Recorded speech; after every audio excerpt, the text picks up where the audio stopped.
Hi guys, Matt Goddard here from the Boxing Locker, and today I'm going to talk to you about lead hand position. Okay, so lead hand position is a point of contention across the board in boxing. There's lots of different styles, there's lots of different positions, there's lots of different preferences. It changes from fighter to fighter, country to country, continent to continent, and boxing gym to boxing gym.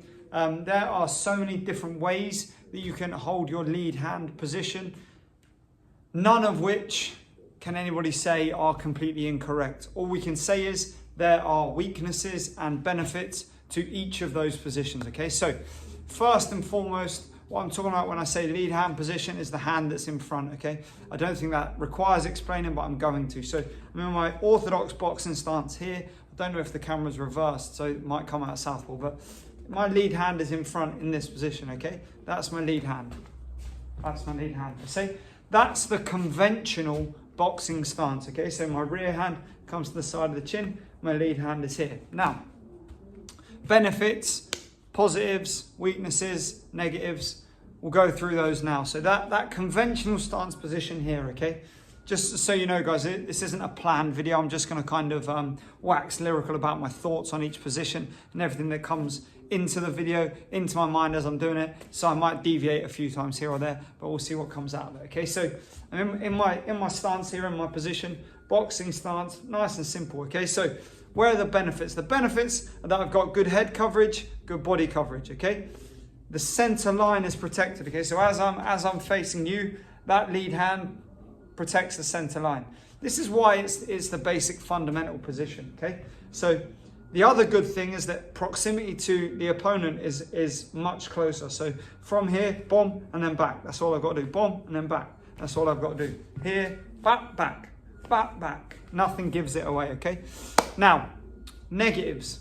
If you have an opponent that can occupy that hand, it becomes very difficult to utilize it. So if my opponent keeps touching the glove, for example, keep using a pouring jab, touching my glove, and then moves the hand and throws punches, it can be quite difficult to have any strength of position there because my elbow is so far away from my shoulder that immediately I'm relying on that shoulder strength at range, which makes it much, much weaker compared to if it's connected to the body and people are trying to move it around. I have my whole body strength to use. Okay, so there's one weakness.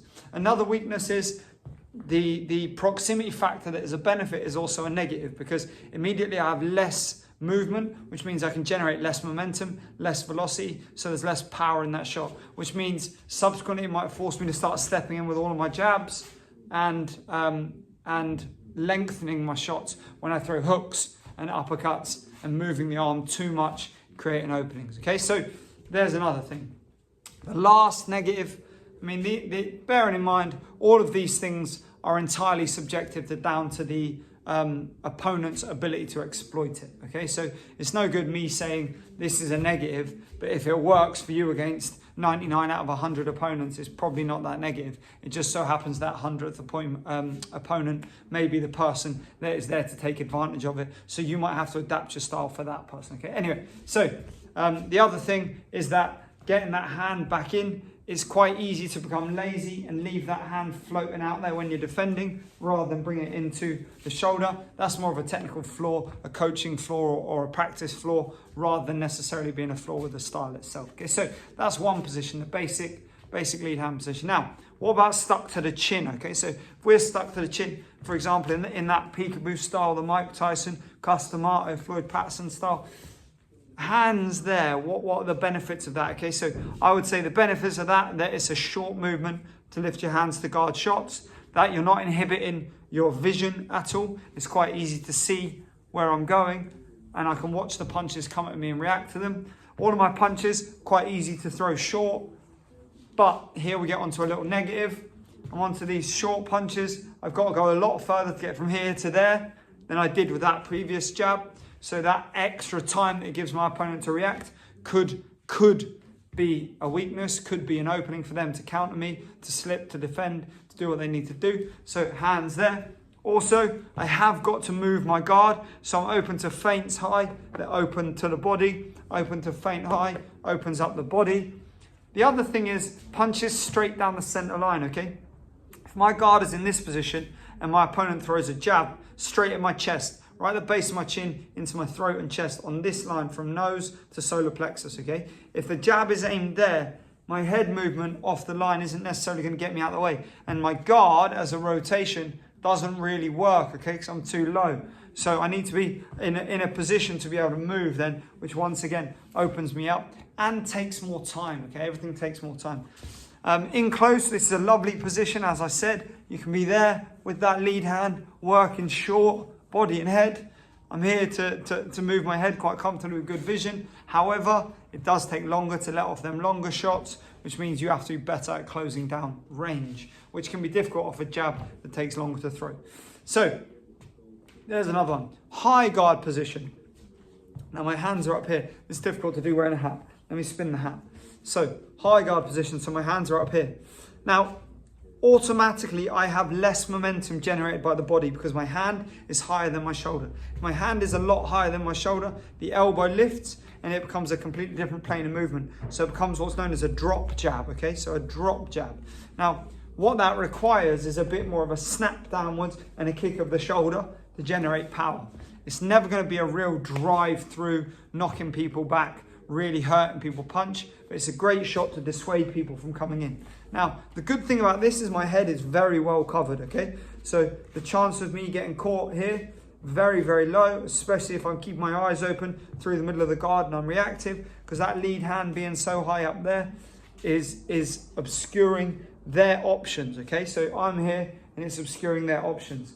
The flip side of that is that it's also obscuring my visibility. So you see, guys, when you've got gloves on with a high guard here, they get clipped around the back of the ears by big hooks. And then when they try and move their guard, it opens up. So that lead hand position being too high can be negative for that reason, okay? Another thing is the same as with that peekaboo style. That lead hand being too high up there and right stuck to the forehead means you've got a lot further to go to throw that punch, okay? It's going to take you a lot longer to get there, giving the opponent more time to react and subsequently exploit whatever opening they can create. Again, obviously they have to be good enough, smart enough, educated enough to do that, but we'll just presume they are and they will be, because you're always better off assuming that your opponent is the absolute best they can possibly be, and then perfecting what you need to do to make yourself less at risk, okay? So, another style, half guard, okay? So, if my lead hand is low here, right? Now, this is popularized in recent times by Floyd Mayweather. Floyd Mayweather did not invent a half guard hand position or a Philly shell. He did not invent those, okay?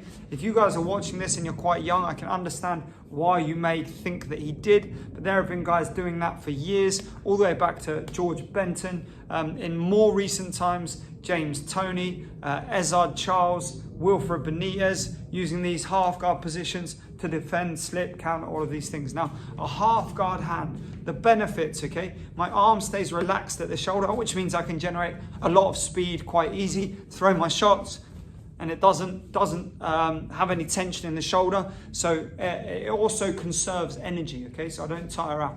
So I'm here and I'm popping out that shot.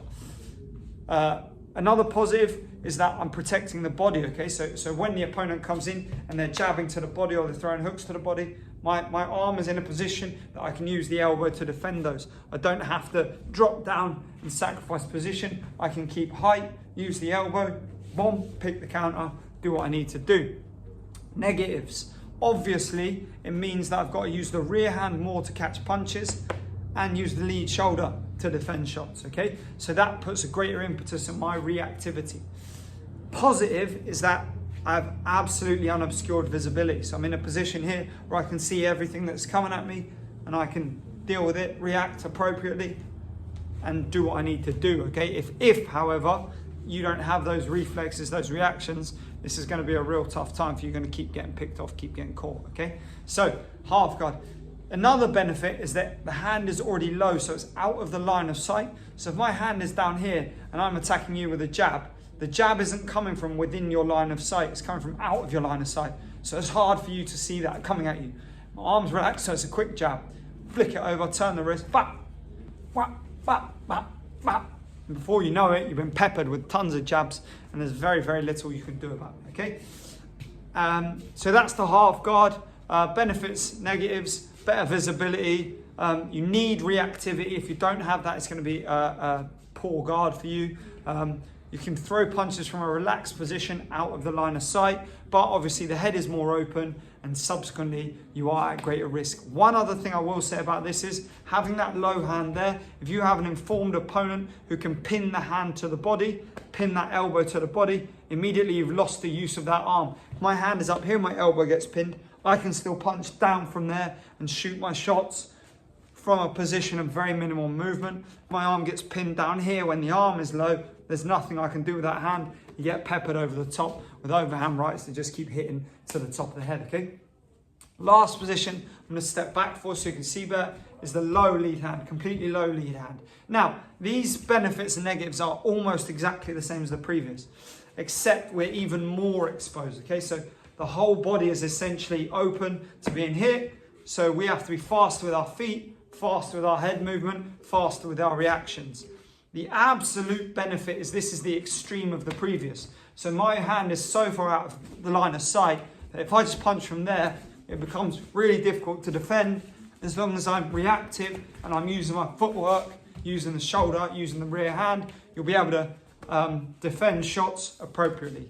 The negative is, again, pressure fighters can use manipulating the arms and holding the arms in place, or that can get their chin to your chest, get their forehead to your chest and work into the body and the head. It becomes very difficult for you to make their punches miss, okay? So we've got the conventional guard, lovely stance, lots of benefits, lots of negatives. However, it seems to be the most balanced of all of them. It doesn't rely on a great deal of reactivity. It doesn't require a great deal of skill to hold this position. It's just discipline and making sure that you're reactive enough when shots come at you. Then we've got the peekaboo type guard with that lead hand. When I have that lead hand positioned in there, there's plenty I can do with it. In close, it's difficult at range. When we go with the high guard, same sort of problems, and the body is also very widely exposed, which becomes difficult for me to defend because I have to drop the hands and then get picked off over the top. I'm not sure I mentioned that. That's another great factor. This is why I like just chatting and letting things come out, because there's lots of information in my head that sometimes difficult to channel in the right direction. Okay, so the high guard, then we got the half guard, and then we've got the low guard, and we've been through those. Lots of benefits if you're very fast reactions, sharp puncher, lots of head movement, lots of fluidity with your legs. Difficult if you're not that fast, if you're not that proficient at moving your head and defending and picking counters, okay? One more thing I should go through is a sort of long high guard. So this lead hand being out here is a nice one. It can float and pour and move, so it's not holding any single position. I'm basically moving at the elbow, so that elbow kind of circles, and I can go in and out, drop down, use the upper body for feints, the hands for feints, and the legs for feints. So lots of benefits there in attack. What I would suggest if you're boxing this method is that you're going to struggle to defend from this position. Your arm will get wrapped up, your arm will get hurt. So what you need to try and do is transition between defenses there. So you tuck in or do something else from that position, because it's incredibly difficult to defend here and you rely on footwork to get you out of the way, which is a negative, unless you've got great footwork, in which case it's a positive.